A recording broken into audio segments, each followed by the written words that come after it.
Fifth gear আছে, বাইকটা আমার 50-এ চলছে। এবার আমি একটুখানি স্লো করব। এই যে ব্রেক করলাম, হালকা ফ্রন্ট ব্রেক করলাম দেখো, কিন্তু আমি ক্লাচ প্রেস করলাম না। আমার স্পিড লিমিটটা খুব একটা নিচে নামেনি, মোটামুটি আছে। তো আমি হালকা হালকা থ্রটল দিলাম, উপরের দিকে উঠতে শুরু করলাম।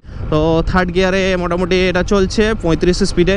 এবার ধরো আমি কোনো কারণে বাইকটাকে ব্রেক করলাম, বাইকটা স্লো করলাম, তখন কিন্তু হঠাৎ করে খুব তাড়াতাড়ি স্পিডটা কম হয়ে যাবে।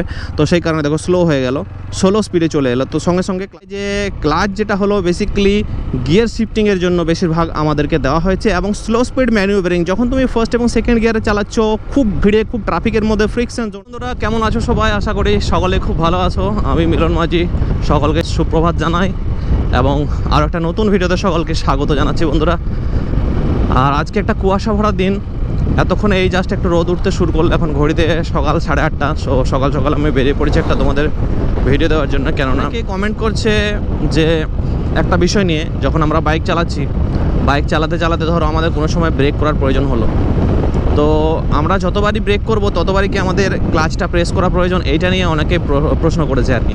সো আজকের ভিডিওটা এই টপিকটা নিয়ে হবে। আমি তোমাদের ডিটেলসে বুঝিয়ে দেবো যে আমরা যতবার ব্রেক করব ততবারই কি আমাদের ক্লাচ প্রেস করতে হবে, বা যদি সেটা প্রেস করতে না হয় তাহলে সেটা আমাদের কখন কখন প্রেস করতে হবে, কখন ব্রেক করলে আমাদের ক্লাচটা প্রেস করতে হবে, কখন ব্রেক করলে আমাদের ক্লাচটা প্রেস করার দরকার নেই।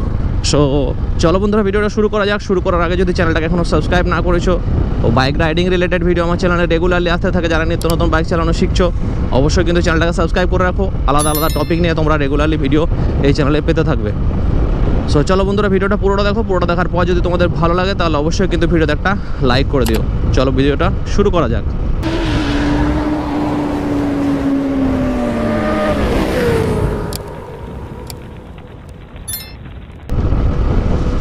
সো দেখো, এই যে ধরো আমি বাইক চালাচ্ছি, আমি বাইক চালাতে চালাতে ধরো আমি এই ব্রেক করলাম, আমার তাহলে কি আমার এখন ক্লাচ চাপা উচিত?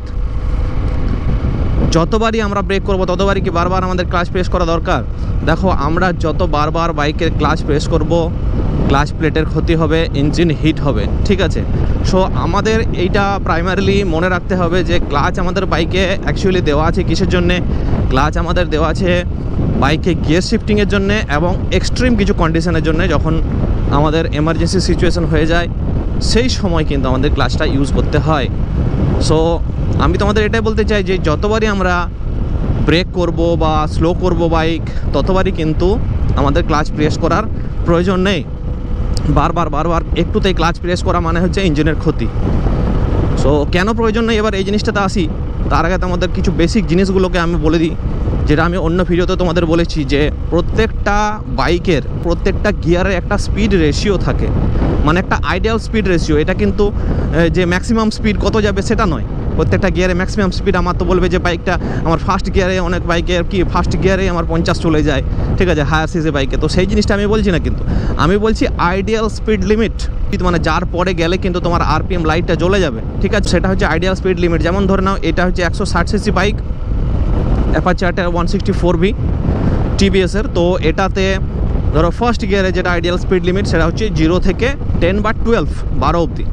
সেকেন্ড গিয়ারে যেটা আইডিয়াল স্পিড লিমিট হচ্ছে সেটা 12 থেকে শুরু করে 25 অবধি, 25 বা 27 অবধি। তারপরে কিন্তু আরপিএম লাইট জ্বলতে শুরু করে, তো 27 অবধি। থার্ড গিয়ারে যেটা স্পিড লিমিট হবে সেটা হচ্ছে 27-এর পর থেকে 35 অবধি।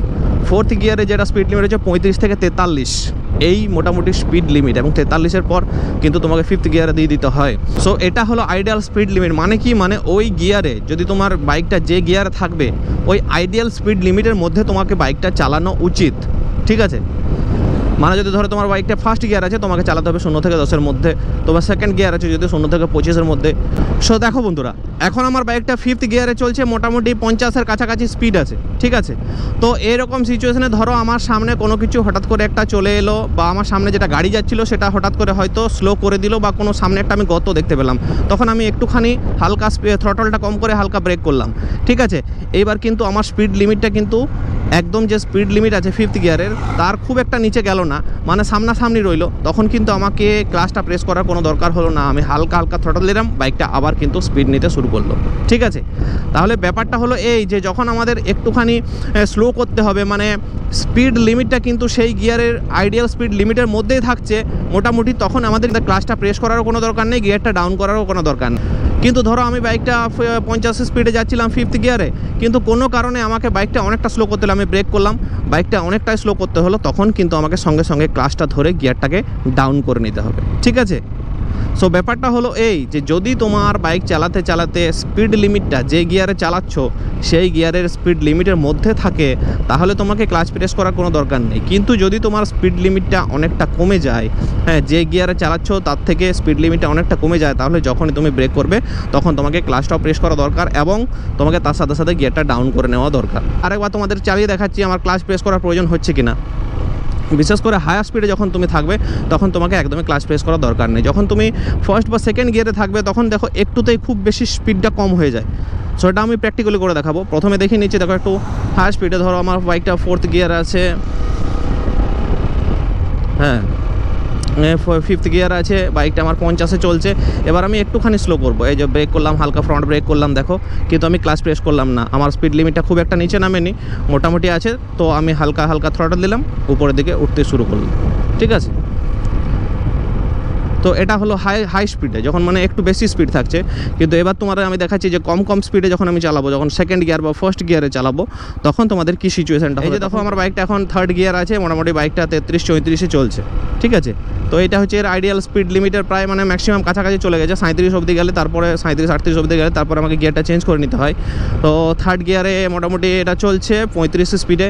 এবার ধরো আমি কোনো কারণে বাইকটাকে ব্রেক করলাম, বাইকটা স্লো করলাম, তখন কিন্তু হঠাৎ করে খুব তাড়াতাড়ি স্পিডটা কম হয়ে যাবে।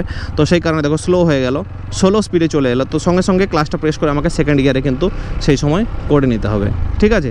তো মেনলি যেটা আমি তোমাদের বলতে চাই যে ক্লাচ যেটা হলো বেসিক্যালি গিয়ার শিফটিংয়ের জন্য বেশিরভাগ আমাদেরকে দেওয়া হয়েছে, এবং স্লো স্পিড ম্যানুভারিং যখন তুমি ফার্স্ট এবং সেকেন্ড গিয়ারে চালাচ্ছ, খুব ভিড়ে, খুব ট্রাফিকের মধ্যে ফ্রিকশন জোনটা তখন ইউজ করতে হয়, তখন কিন্তু ক্লাচ প্রেস করে করে চালাতে হয়। এবং সেটার জন্য কীভাবে কী টেকনিক ইউজ করা উচিত যাতে ক্লাচ প্লেট না পুড়ে যায়, সেটা নিয়ে আমি ডিটেলসে ভিডিও আছে আমার চ্যানেলে। সেই ভিডিওগুলো যদি তোমরা না দেখেছো তো সেটার লিঙ্ক আমি ডেসক্রিপশনে দিয়ে দেবো, সেখানে তোমরা দেখতে পাবে যে ক্লাচের এই ফ্রিকশন জোনটাকে কীভাবে ইউজ করা উচিত, মানে হাফ ক্লাচ বেসিক্যালি যেটাকে আমরা বলে থাকি, যে হাফ ক্লাচটা আমরা কীভাবে ইউজ করবো ট্রাফিকের মধ্যে, সেটা নিয়ে কীভাবে প্র্যাকটিস করবো, কীভাবে রপ্ত করবো, মাস্টার করবো ক্লাচের ফ্রিকশন জোনটাকে, সেটা নিয়ে ডিটেলসে ভিডিও দেওয়া আছে। সো মেন কথা হলো এটাই যে যখন তোমরা বাইক চালাচ্ছ, বাইকটা যে গিয়ারে আছে সেই গিয়ারের আইডিয়াল স্পিড লিমিটে যদি থাকে তাহলে তোমাকে ক্লাচ প্রেস করা দরকার নেই। বাইক যদি স্পিড লিমিটের থেকে অনেকটা নিচে নেমে যায় তখন তোমাকে ক্লাচ প্রেস করে গিয়ারটাকে ডাউন করতে হবে। এতে তোমার কী হবে, এতে ইঞ্জিনের ক্ষতি হবে না, মাইলেজও বেশি পাবে, এবং বাইকের ক্লাচ প্লেটও অনেক দিন দীর্ঘদিন তোমাদের চলবে, কোনো রকম ক্ষতি হবে না। কিন্তু যদি তুমি বিনা কারণে বারবার ক্লাচ প্রেস করতে থাকো তাহলে কিন্তু ক্লাচ প্লেটের 12টা বেজে যাবে। সো চলো বন্ধুরা, আশা করি তোমরা বুঝতে পেরেছো, ভিডিওটা থেকে কিছু হলেও শিখতে পেরেছো। যদি ভিডিওটা ভালো লেগে থাকে অবশ্যই ভিডিওতে একটা লাইক করে দিও, চ্যানেলটাকে সাবস্ক্রাইব করে দিও। চলো বন্ধুরা, দেখা হচ্ছে পরের ভিডিওতে অন্য একটা টপিক নিয়ে, ততক্ষণের জন্য tata, bye bye, thank you, thanks for watching.